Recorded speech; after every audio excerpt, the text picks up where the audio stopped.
Deus abençoe Amém. a vida da igreja. Louvo a Deus pela oportunidade de mais uma vez poder glorificar o nome do Senhor e poder falar um pouco de sua palavra. Amém. Confesso que, como sempre, muito nervoso. E o Eranaldo me chamou alguns dias atrás, aí ontem eu ia perguntar para ele onde não encontro, mas ei, amanhã eu vou ter que pregar mesmo, eu fiquei quieto, falei, ele esqueceu. E aí eu estou em casa, eu falei, ele esqueceu, 8 horas, ele manda, você vai pregar amanhã no WhatsApp. Mas glória a Deus, irmãos, foi para isso que o Senhor nos chamou, desde quando o Senhor nos libertou do mundo das trevas, o Senhor nos chamou, e o Senhor sempre tem falado no meu coração, filho, vou te usar como pregoeiro da minha palavra. Não me considero um pregador, irmão. Esses dias um amigo meu iria pregar num congresso de jovens, ele é missionário, aí ele me ligou e falou, varão, eu ia pregar no congresso, mas não vou dar porque tem outra agenda, e eu queria te agendar lá para você pregar. Eu falei, varão, não sou pregador, sou pintor. Eu já tenho esse ministério ainda. Ele, não, mano, misericórdia. Eu falei, mas varão, eu tenho esse chamado, mas não é o tempo. Eu compartilho a palavra do Senhor com os irmãos da minha igreja, com os irmãos que estão à minha volta, mas não é tempo de ir ainda.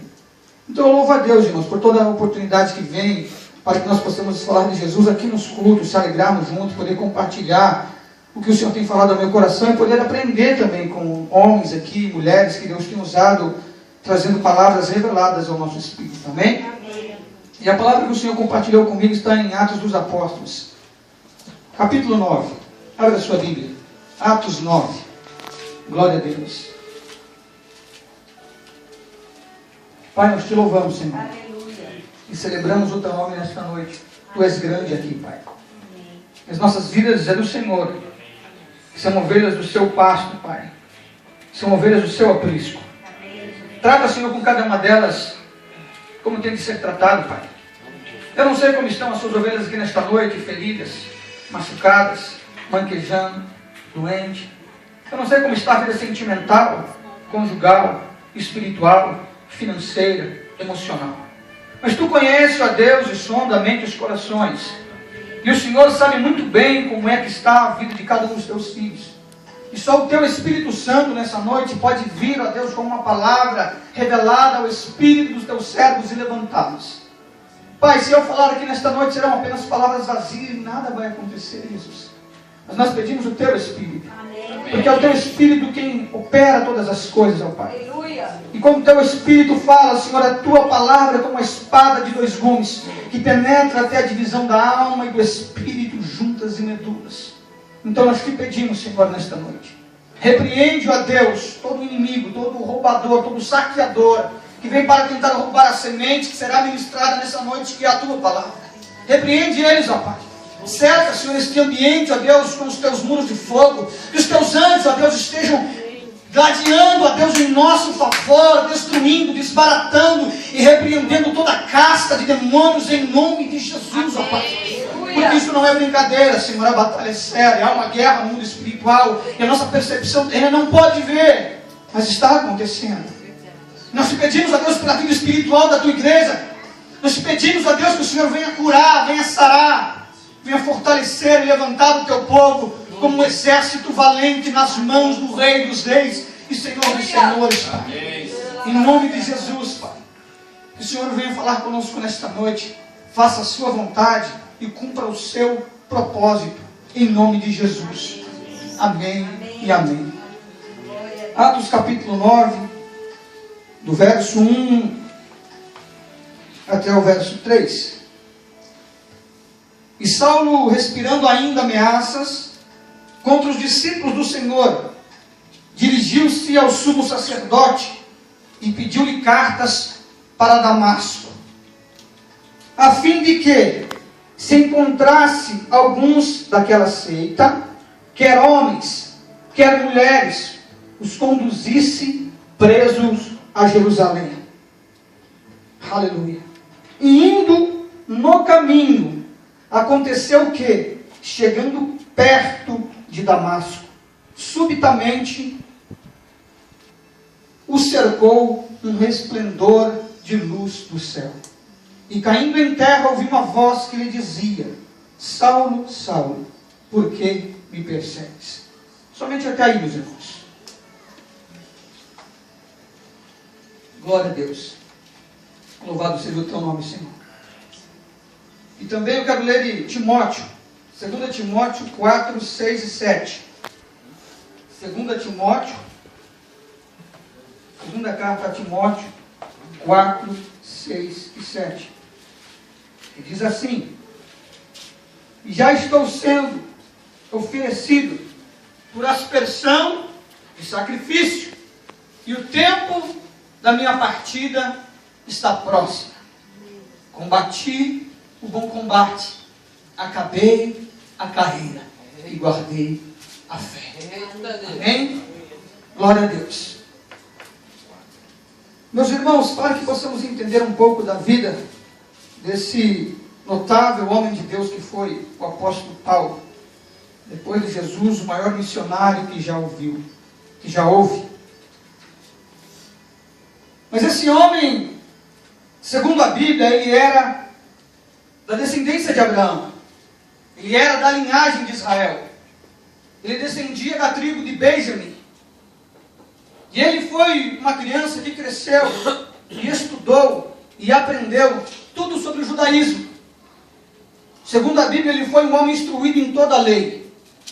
Diz a palavra do Senhor que, segundo a lei, esse homem Saulo era irrepreensível.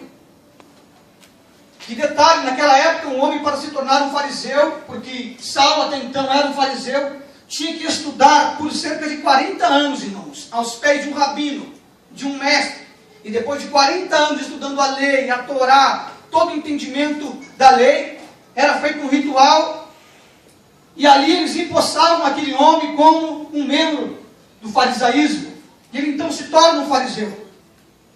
Ele era da descendência de Abraão, ele era da linhagem de Israel, do povo de Deus, da nação eleita, sacerdócio real, da tribo de Benjamim, e estudou a lei a fundo, se aprofundou na lei, e se tornou um doutor, um fariseu. Mas depois de se tornar um fariseu, ele começa agora a trabalhar para Roma. Ele agora é um cidadão romano. Ele ocupa um alto escalão, um alto cargo no governo romano, tem poder, tem autoridade para fazer aquilo que ele julgava que era certo. E para os irmãos saberem, segundo a Bíblia, Saulo foi instruído aos pés do maior doutor da época, que foi Gamaliel.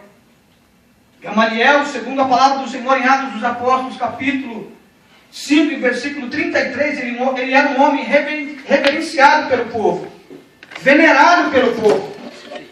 Durante a igreja primitiva, quando o Senhor estava operando prodígios, sinais e maravilhas pela vida dos apóstolos, os surdos ouviam, os cegos viam, os paralíticos andavam, os mortos ressuscitavam, as pessoas transportavam os enfermos para as ruas, para que ao menos quando Pedro passasse, a sombra dele pudesse tocar algum enfermo e ele fosse, para ele ser curado.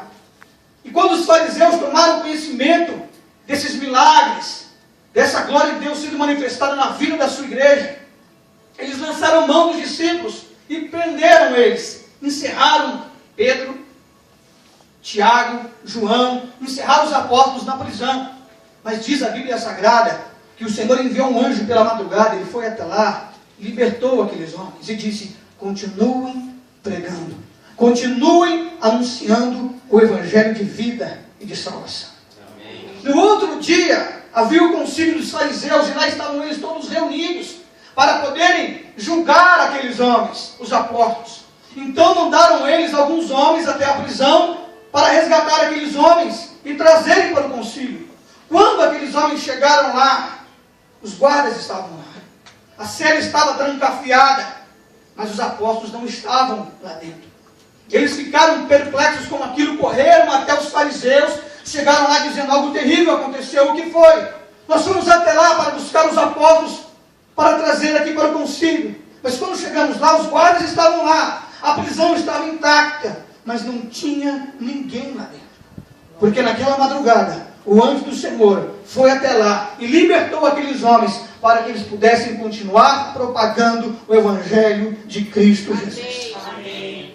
Quando ele está falando, os homens estão espantados do que seria aquilo. Chega um outro homem dizendo: olha, eu sei onde é que eles estão. Aonde eles estão? Estão lá no templo, pregando a Jesus Cristo.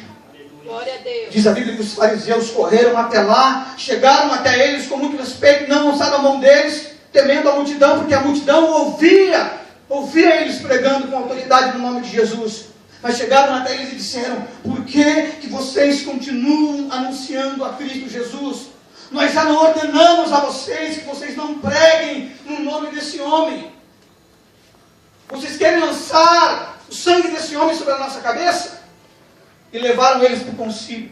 Quando chega no concílio, diz a Bíblia Sagrada, em Atos 7, você pode ler a história, 5 aliás, você pode ler a história, eles intentaram entre eles matar os discípulos, matar os apóstolos. Atos 5, 32. Mas diz a Bíblia Sagrada que se levanta quem? Gamaliel, que era revenerado pelo povo. Se levanta e diz: irmãos, fariseus, esperem aí, tomem muito cuidado com o que vocês vão fazer com esses homens. Tomem muito cuidado. Lembra que há um tempo atrás se levantou um certo Tadeu, se eu não me engano, o nome dele era Tadeu, pregando e dizendo ser alguém, e juntou para si uns 400 discípulos. Mas quando este homem morreu, a sua doutrina morreu com ele. E os seus discípulos foram espalhados. E ninguém hoje ouve falar mais desse homem. Depois dele se levantou Judas do Galileu e continuou também com a sua doutrina, levou muita gente após si. Mas quando esse homem morreu, a sua doutrina morreu também. E os seus discípulos foram dispersos. E hoje nem ouvimos falar mais desses homens. Então digo a vocês, fariseus, deixem esses homens irem. Deixem eles pregarem. Deixem eles anunciarem a Jesus. Porque se essa obra for dos homens, por si mesmo se desfará. Mas se essa obra for de Deus, nenhum homem, nem ninguém poderá desfazê-la. Esse foi o conselho sábio que Gamaliel deu naquele concílio. Pedro, Tiago, João, os apóstolos morreram. Mas a palavra continua sendo ministrada. O evangelho continua sendo propagado em todas as nações. Continua sendo difundida. Porque essa obra não é do homem. Essa obra foi Deus. Foi Ele quem começou, Ele quem vai dar o fim. Foi Ele quem abriu a porta, e é Ele quem vai fechar no arrebatamento. Então Saulo cresceu aos pés desse homem, aprendendo tudo sobre a lei. E se torna um fariseu respeitado, revenerado. E diz a Bíblia Sagrada, em Atos dos Apóstolos, capítulo 7, que começa uma perseguição muito grande sobre a igreja primitiva. E havia um jovem, diácono, Estevão, eloquente, poderoso nas palavras, segundo a Bíblia, que foi apedrejado, que foi condenado à morte pela perseguição da igreja. Ele foi o primeiro mártir, segundo a Bíblia, depois de Jesus. E este jovem chamado Estevão, quando ele morre, a capa dele é depositada aos pés de Saulo. Ele morreu, mas quando ele está morrendo, ele levantou os seus olhos aos céus, viu o céu aberto, o Filho de Deus assentado à direita do Pai, e ele orou dizendo: Pai, não lhes impute esses pecados. Eles não sabem o que estão fazendo. Eles não estão tirando a minha vida, eu estou entregando por eles. Eu creio que foi com Estevão que nasceu aquela famosa frase que os moravianos diziam: para que outros possam viver, vale a pena morrer. Vale a pena morrer. Aleluia. Estevão não estava preocupado se ele iria morrer. A preocupação dele era que almas não poderiam morrer sem ter a Jesus. E depois que Estevão morreu, a perseguição que já era grande se intensifica, se torna ainda maior. Ela aumenta. E a igreja agora começa a ser perseguida, e os discípulos são dispersos por várias cidades de Israel e fora de Israel. E detalhe, irmão, perseguição nunca matou a igreja. Luta nunca matou o povo de Deus. Glória a Deus. Lembra de Israel lá no Egito? Diz a Bíblia que quando o faraó mais oprimia o povo, mais escravizava o povo, Israel crescia ainda mais. Aleluia. Quanto mais perseguição, mais Israel crescia. E nessa época não foi diferente. Quando Estevão morre, a perseguição aumenta, mas a obra cresce. A obra cresce. Sabe o que tem matado a igreja, o que paralisa a igreja, o que para o homem de Deus, o que para o povo de Deus? Não é perseguição, não é luta, é conforto. É o conforto que para. É o conforto que tem parado a igreja do Senhor. Lembra quando Deus advertiu a Moisés, lá em Deuteronômio, dizendo: Moisés, esta nação que eu estou levando para possuir a terra de Canaã, quando eles entrarem naquela terra, tiverem comido, se fartado, e as nações foram derrotadas à sua volta, eles vão se esquecer de mim, Moisés. Eles vão virar as costas para mim. Quando o conforto bater as portas, eles vão se esquecer de mim. Foi isso que aconteceu, irmão.